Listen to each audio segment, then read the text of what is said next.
Mes chers compatriotes, au moment où je m'exprime, des attaques terroristes d'une ampleur sans précédent sont en cours dans l'agglomération parisienne. Il y a plusieurs dizaines de tués. Il y a beaucoup de blessés. C'est une horreur.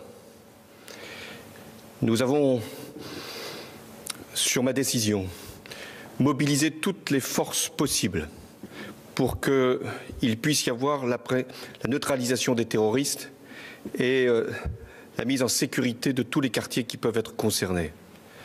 J'ai également demandé qu'il y ait des renforts militaires. Ils sont en ce moment sur l'agglomération parisienne pour être sûr qu'aucune attaque ne puisse de nouveau avoir lieu. J'ai également convoqué le Conseil des ministres. Il va se tenir dans quelques minutes.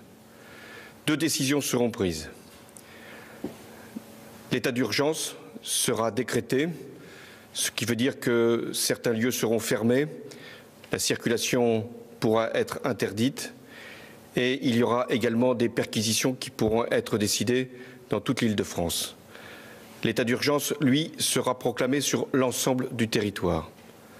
La seconde décision que j'ai prise, c'est la fermeture des frontières.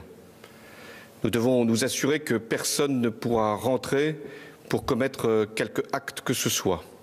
Et en même temps que ceux qui auraient pu commettre les crimes qui sont hélas constatés puissent également être appréhendés s'ils devaient sortir du territoire.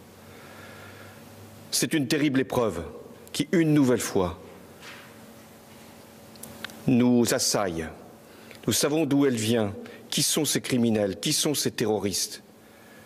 Nous devons, dans ces moments si difficiles, et j'ai une pensée pour les victimes, très nombreuses, pour leurs familles, pour les blessés, nous devons faire preuve de compassion et de solidarité. Mais nous devons également faire preuve d'unité et de sang-froid. Face à la terreur, la France doit être forte, elle doit être grande, et les autorités de l'État fermes, nous le serons. Nous devons aussi appeler chacun à la responsabilité. Ce que les terroristes veulent, c'est nous faire peur, nous saisir d'effroi. Il y a effectivement de quoi avoir peur, il y a l'effroi, mais il y a, face à l'effroi, une nation qui sait se défendre, qui sait mobiliser ses forces et qui, une fois encore, saura vaincre les terroristes. Françaises, Français, nous n'avons pas terminé les opérations. Il y en a encore qui sont extrêmement difficiles. C'est en ce moment même que les forces de sécurité font assaut, notamment dans un lieu à Paris. Je vous demande de garder ici toute votre confiance dans ce que nous pouvons faire avec les forces de sécurité pour préserver notre nation des actes terroristes. Vive la République et vive la France.